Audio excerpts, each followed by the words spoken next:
Penyakit pes atau taun.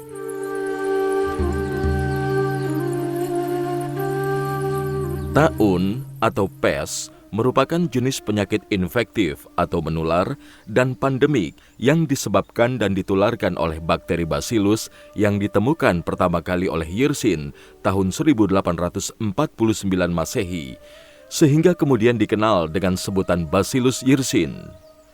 Virus ini menyerang laksana arus bencana besar yang mampu meluluh lantakan suatu kawasan dan menghabisi nyawa beribu-ribu orang yang dilaluinya. Penyakit ini biasanya menyerang tikus, kemudian dari sana virus-virusnya menular pada manusia melalui kutu-kutu. Dari kutu-kutu inilah virus-virus tersebut lantas menjangkiti simpul-simpul lendir yang ada di ketiak, lipatan-lipatan tubuh, dan tempat-tempat tumbuhnya bulu.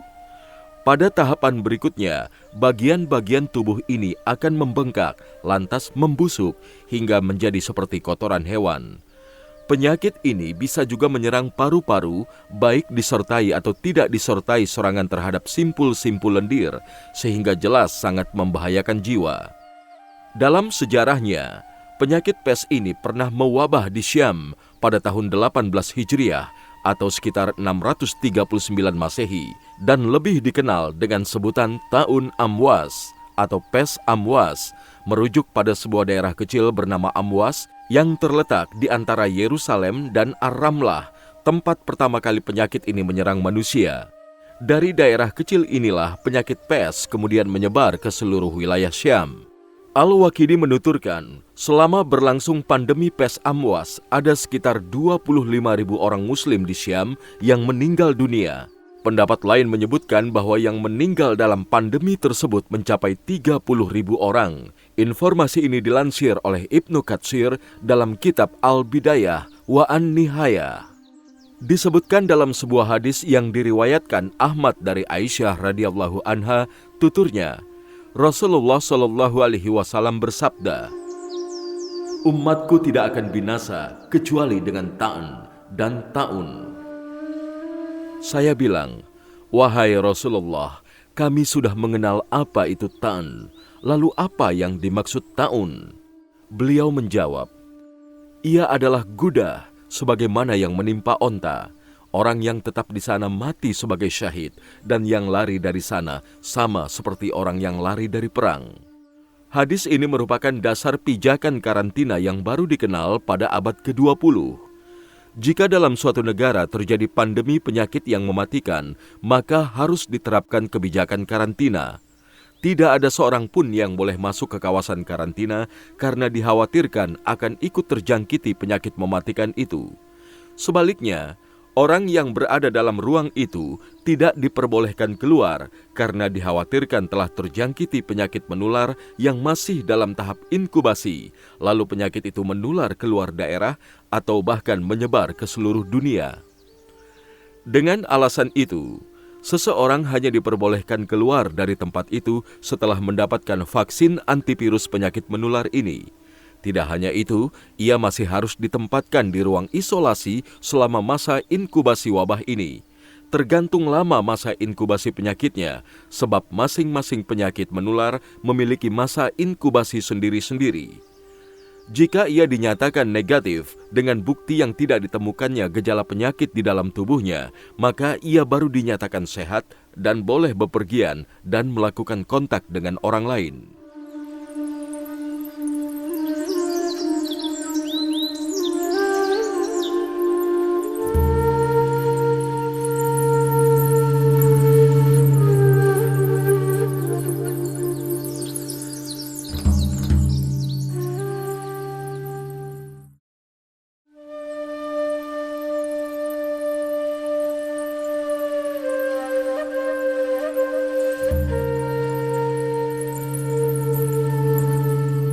Diet adalah pangkal obat.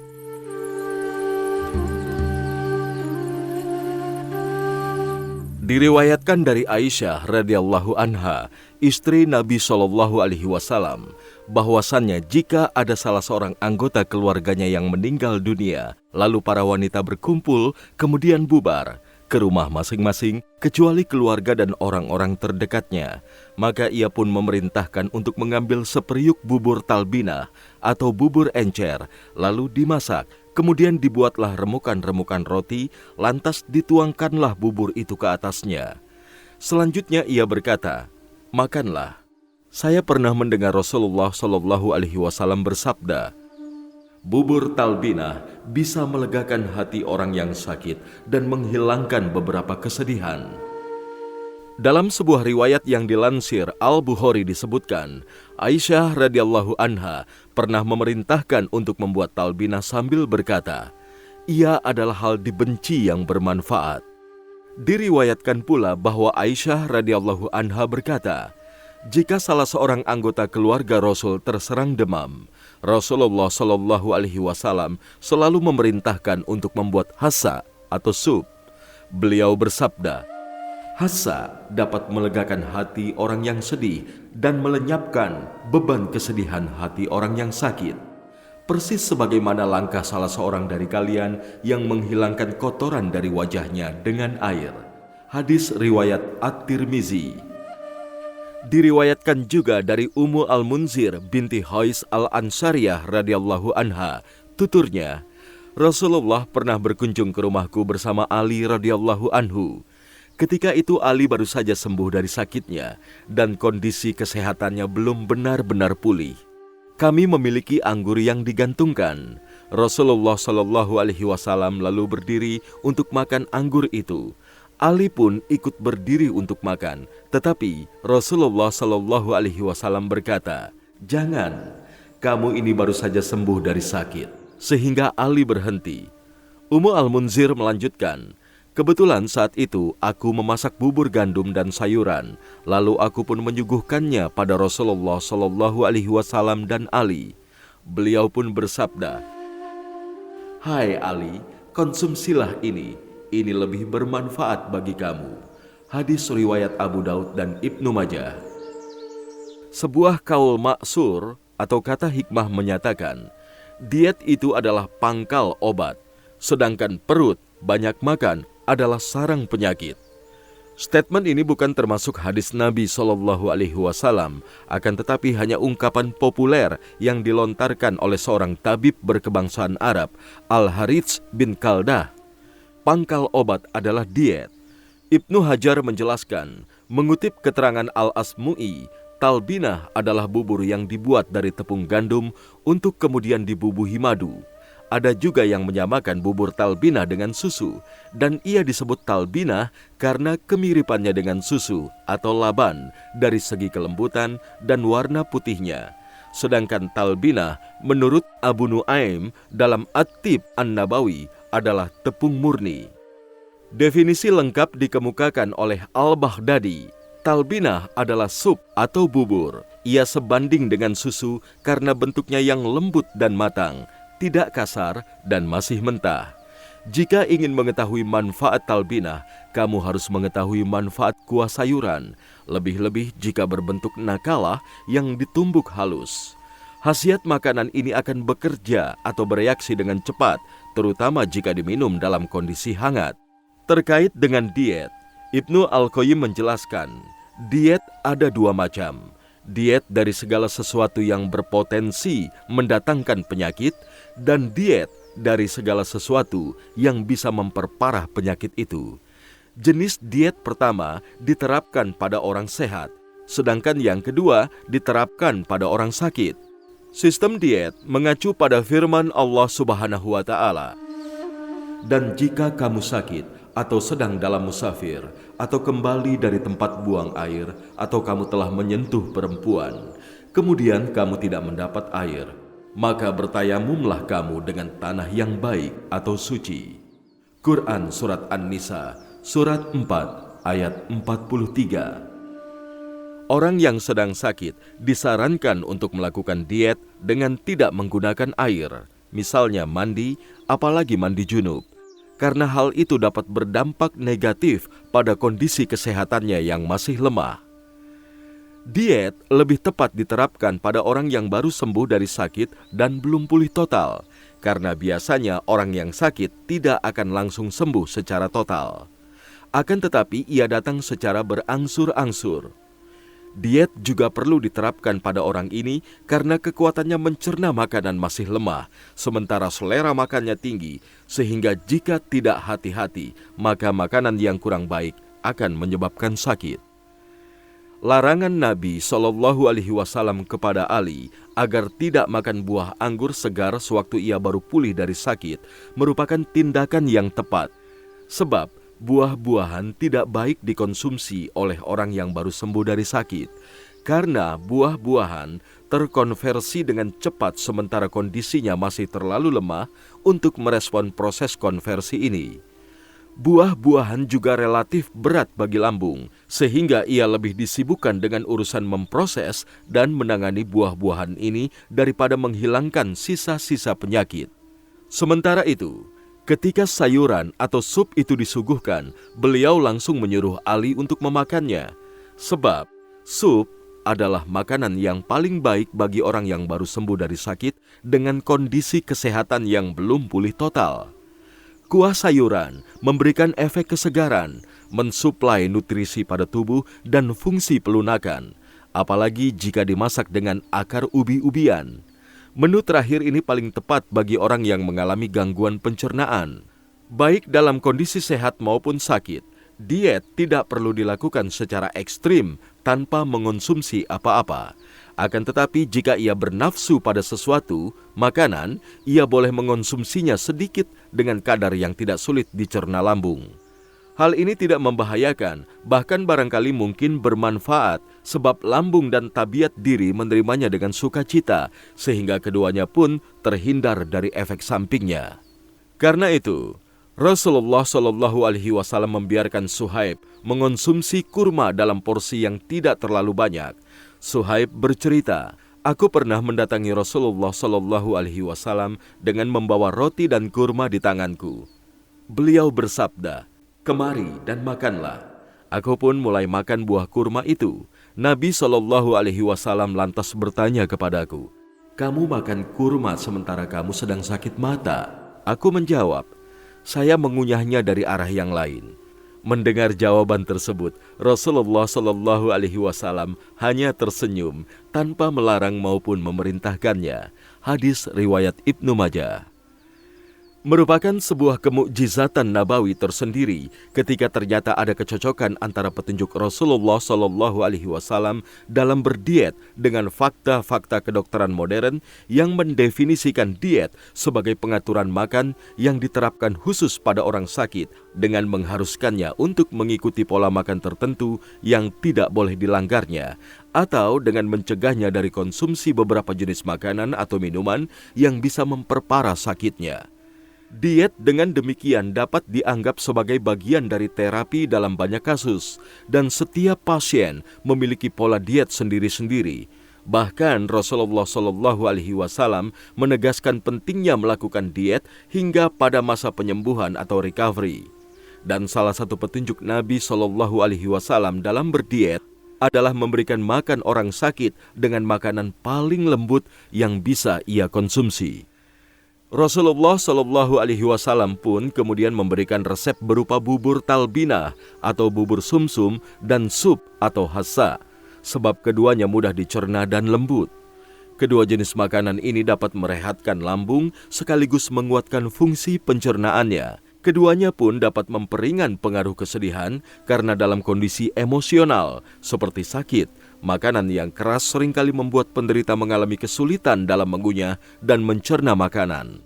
Karena kelangkaan gandum atau terigu, untuk membuat talbinah atau bubur sumsum dan sup, penduduk Hijaz, Mekah, Madinah dan sekitarnya lebih memilih bahan jelai, sebagaimana resep yang diberikan Rasulullah SAW.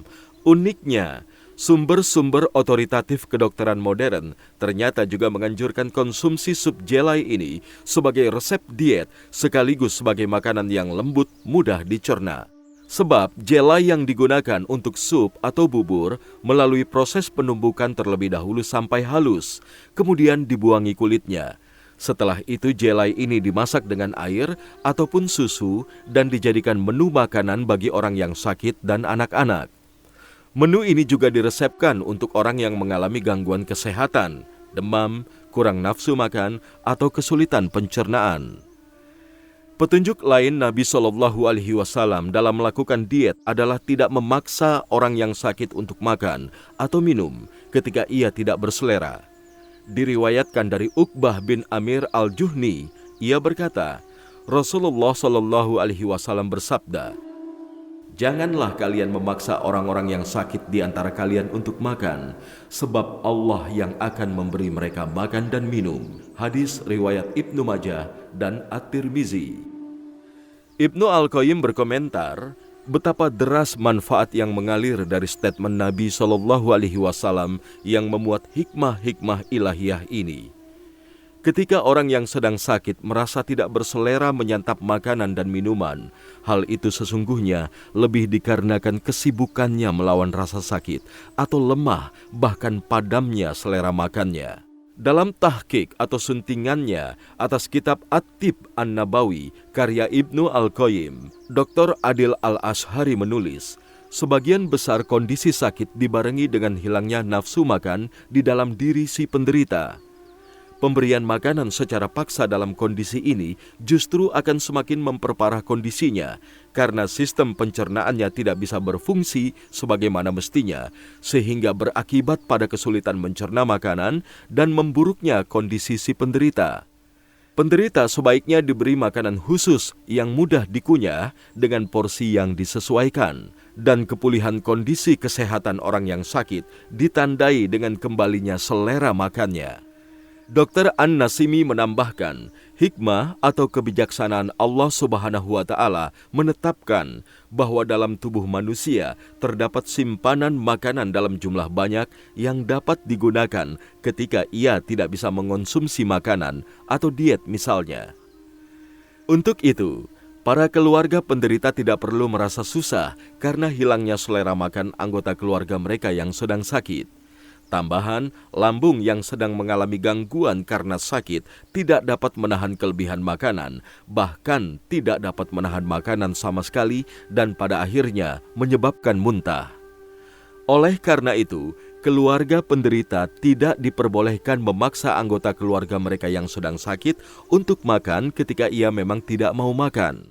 Makanan dan minuman yang haram, seperti yang disampaikan Ibnu Al-Qayyim, dapat memberikan sifat yang kotor pada karakter dan jiwa. Semua makanan dan minuman yang masuk ke dalam perut, lalu bergerak bersama darah, melewati urat nadi, dan dimunculkan tubuh dalam bentuk darah yang dialirkan, kemudian berubah menjadi energi atau zat pembangun yang akan berubah menjadi sel-sel dan jaringan tubuh.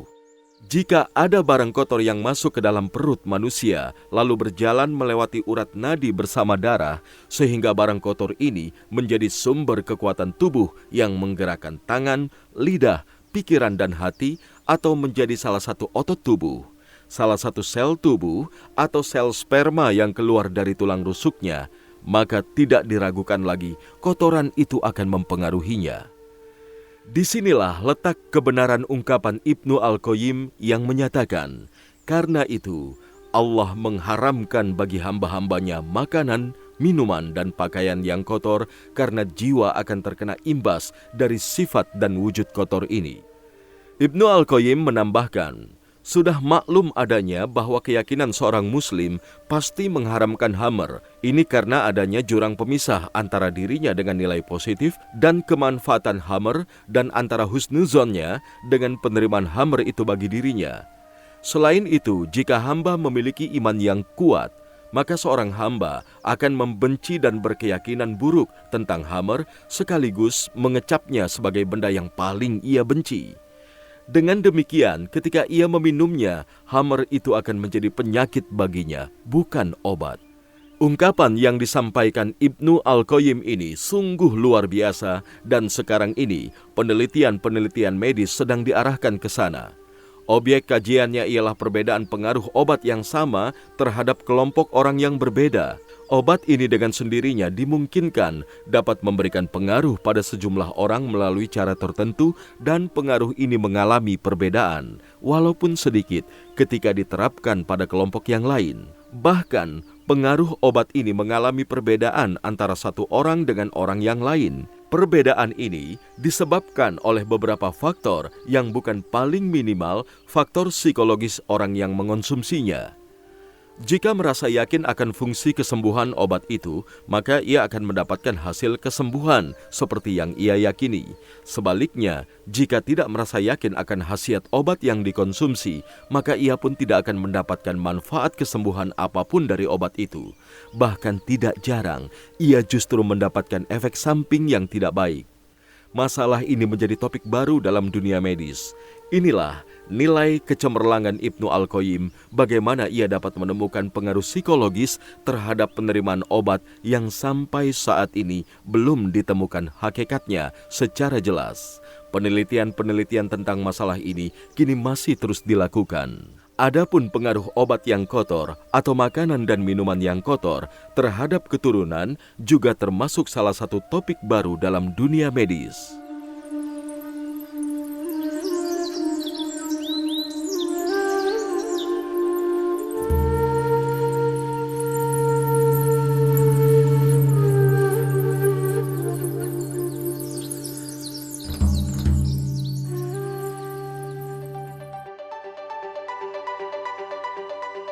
Dengarkan bagian selanjutnya hanya di channel Dengar Buku.